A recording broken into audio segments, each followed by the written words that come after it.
안녕하세요. 부동산 뽀객입니다. 인천이 투기과열지구가 해제됐습니다. 검단과 청라 등 인천 서구와 남동구 그리고 연수구 등이 투기과열지구에서 조정대상 지역으로 하향 조정됐죠. 그래서 비규제 지역이 된 건 아니고요. 인천이 이제 조정대상 지역이 대부분 걸려있다. 청약, 대출 제한 등의 사항들을 표 한 장으로 투과해서 조정으로 바뀌면 어떻게 변하는지, 이게 청약 부분이 많이 바뀌거든요.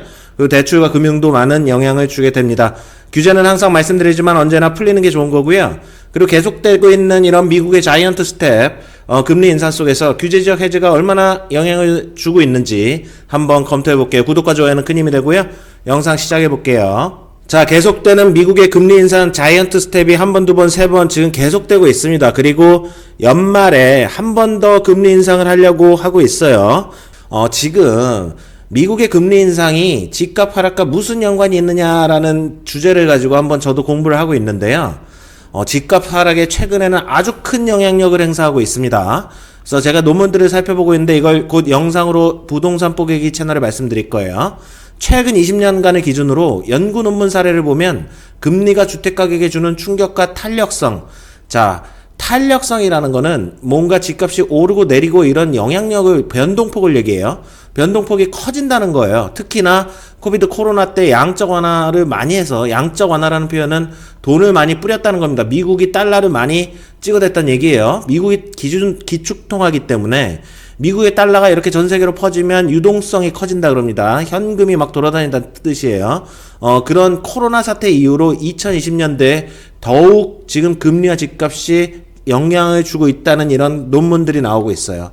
시장 상황이 굉장히 변동폭이 크고 탄력적이기 때문에 미국의 자이언트 스텝이 한 번 더 이루어지게 되면 지금도 집값이 하락하고 있단 말이죠. 그러면 계속 이렇게 하락세가 계속된다 이거죠. 그러면 금리가 계속 이렇게 고점을 찍어가면 찍어갈수록 향후 지금 부동산에 주는 충격은 커지는 거고 집값은 계속 떨어진다. 이렇게 지금 판단이 되는 거죠. 그래서 이 두 도표는 다음 영상에서 말씀드릴 건데, 기준금리 인상 시기 금리 충격의 주택가격 하락 반응과 기준금리 인하 시기의 금리 충격의 주택가격 상승 반응을 도표로 한 거예요. 이거는 세로는 충격 반응이고 가로는 충격 반응에 대한 기간이거든요. 그러면 금리 인상 시기에는 여기 보시면은 2020년, 2022년, 25년, 그리고 이게 21년 코로나 사태 이후잖아요. 그러면 이 탄력적이라는 게 이 변동폭이 엄청 크죠. 그리고 예전에 2000년대에는 이 변동폭이 낮잖아요. 자, 오른쪽으로 본다면은 마찬가지입니다. 금리 인하 시기에도 여기 2019년 7월 이후에는 이 변동폭이 커요.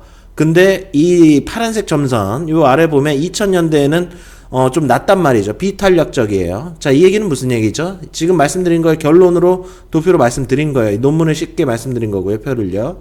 2020년대 들어오면서 집값과 금리가 지대하게 영향을 주고받는다는 얘기입니다. 금리가 올라가면 집값이 엄청 요동친다는 얘기예요. 자, 이 정도로 말씀을 드리고 이 영상은 집값과 금리에 대한 영상을 부동산 보기에 제가 다시 올려드리도록 하겠습니다. 자, 표 한 장으로 끝내볼게요. 인천 검단 신도시 청라, 연수구 등이 투기과열에서 조정대상 지역이 됐습니다. 자, 어떻게 바뀌었죠? 가계대출, 자, 9억이가 50%, 이건 똑같아요. 근데 여기 20%로 바뀌죠. 그리고 15억 초과 아파트는 대출이 아예 안 나왔잖아요. 서울시는요. 근데 요거는 이제 윤석열 정부에서 좀 손을 본다고 합니다. DTI도 40에서 50으로 좀 확대가 되고요.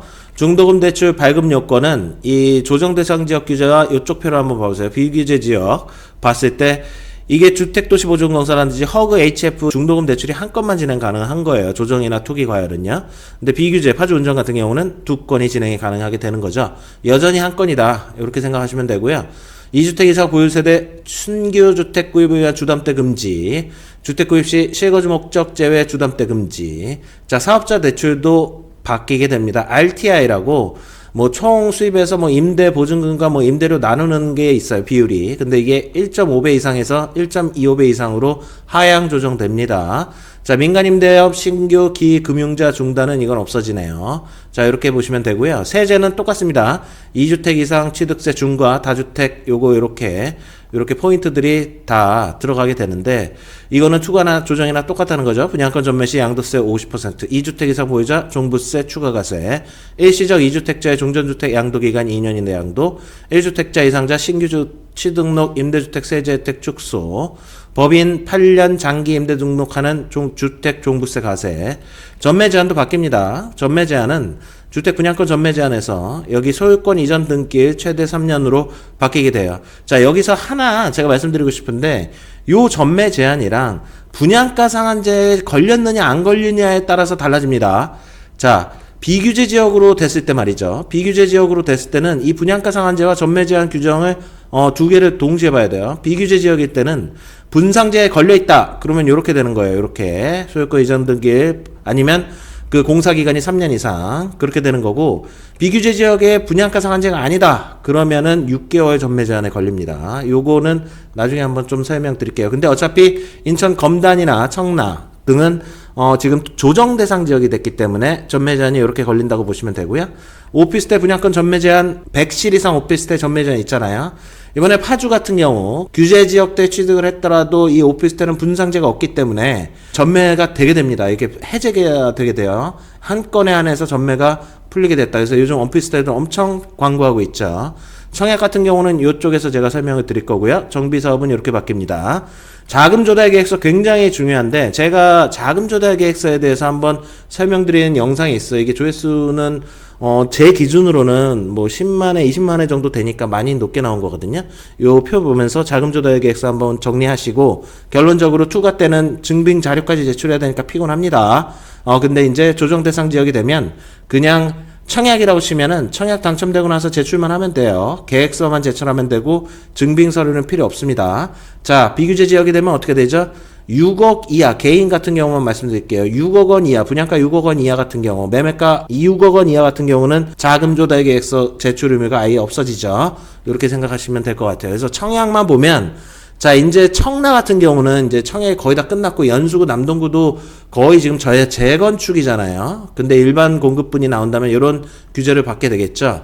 자, 청약통장 1순위 요건은 24, 공공분양은 24의 납입 이상이고, 지금 검단이 많이 남아 있습니다. 그러니까 검단 보시는 분들 이거 좀 잘 들어두세요. 1순위 청약제한은 무주택자, 1주택 처분서약자 무조건 처분서약해야 됩니다. 세대원 동시 청약 안 되죠. 무조건 일반 공급은 세대주만 청약 가능한 거예요. 생애 최초 세대주 필요하죠. 신혼부부는 어떻죠? 특별 공급 세대원 세대주도 가능합니다. 가점제 추첨제 비율도 바뀌게 돼요. 투기 과열지구 같은 경우는 어떻게 되죠? 여기 보시면 8호 이하는 100% 가점제였잖아요. 그리고 8호 초과는 50%였는데 8호 이하 가점제 75, 추첨제 25로 바뀌고요. 8호 이상 가점제 30%, 추첨제 70%로 바뀝니다. 자, 비규제는 이렇게 되는 거니까 참고 삼아 보시고요. 추첨제 물량에서도 75%는 무주택자 우선 한번 돌려주고 1주택 처분서약자는 25%에서 여기서 떨어진 사람들 여기서 추첨으로 돌려주는 겁니다. 중도금 대출 보증 말씀드렸습니다. 대출한도 이렇게 되는 거고요. 검단 신도시에 이제 청약하실 분들은 이게 좋아지는 거죠. 예전엔 40%였잖아요. 자, 취득세도 좋아집니다. 2주택부터 8%. 양도세 중과 포인트는 계속 유지되고 있고요. 2년 보유, 2년 실거주해야 됩니다. 장기 보유 특별공제 안 되고요. 아까 주택담보대출이나 요 주담대 요거는 말씀드렸죠. 중도금 대출.